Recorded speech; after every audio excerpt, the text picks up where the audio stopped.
नमो भगवते वासुदेवाय। श्रद्धालु भक्तों, श्रीमद् भागवत महापुराण के चतुर्थ स्कंद के 18वें अध्याय के अंतर्गत पृथ्वी दोहन का वर्णन है। इसके पूर्व 17वां अध्याय समाप्त हो चुका है। जहां तक आप कथा श्रवण कर चुके हैं, इसके आगे का प्रस्तुतिकरण करता हूं। श्री मैत्री जी कहते हैं, विदुर जी, इस समय महाराज पृथ्वी के ओठ क्रोध से कांप रहे थे। उनकी इस प्रकार स्तुति कर पृथ्वी ने अपने हृदय को विचार पूर्वक समाहित किया और डरते डरते उनसे कहा, प्रभु, आप अपना क्रोध शांत कीजिए और मैं जो प्रार्थना करती हूं उसे ध्यान से सुनिए। बुद्धिमान पुरुष भ्रमर के समान सभी जगह से सार ग्रहण कर लेते हैं। तत्वदर्शी मुनि ने इस-लोक और परलोक में मनुष्यों का कल्याण करने के लिए कृषि, अग्निहोत्र आदि बहुत से उपाय निकाले और काम में लिए हैं।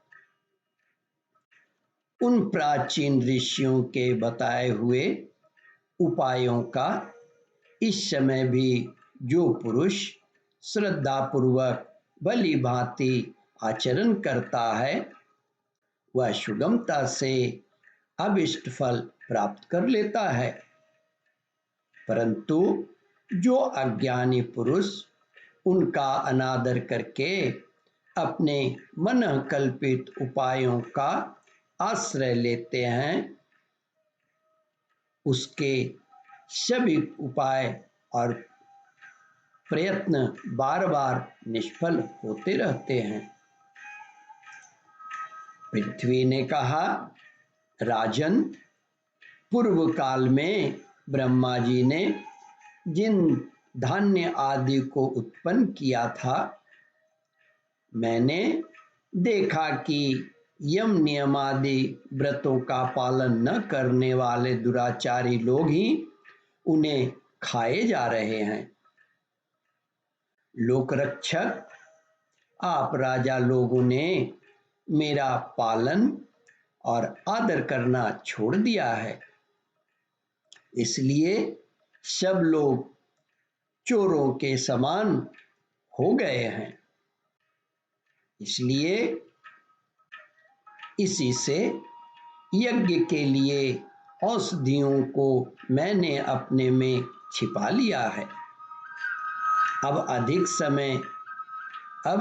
अधिक समय हो जाने से अवश्य ही वे धान्य मेरे उदर में जीर्ण हो गए हैं। आप उन्हें पूर्व आचार्यों के बतलाए हुए उपाय से निकाल लीजिए। लोकपाल वीर, यदि आपको समस्त प्राणियों के अविष्ट एवं बल की वृद्धि करने वाले अन्न की आवश्यकता है, तो आप मेरे योग्य बछड़ा, दोहन पात्र और दूहने वाले की व्यवस्था कीजिए। मैं उस बछड़े के स्नेह से पिहनाकर दूध के रूप में आपको सभी अविष्ट वस्तुएं दे दूंगी।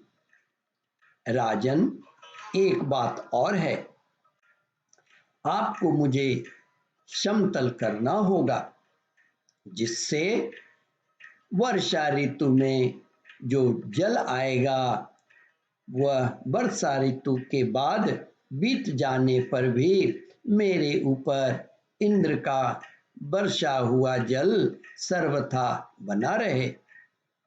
मेरे भीतर की आर्द्रता सूखने न पाए।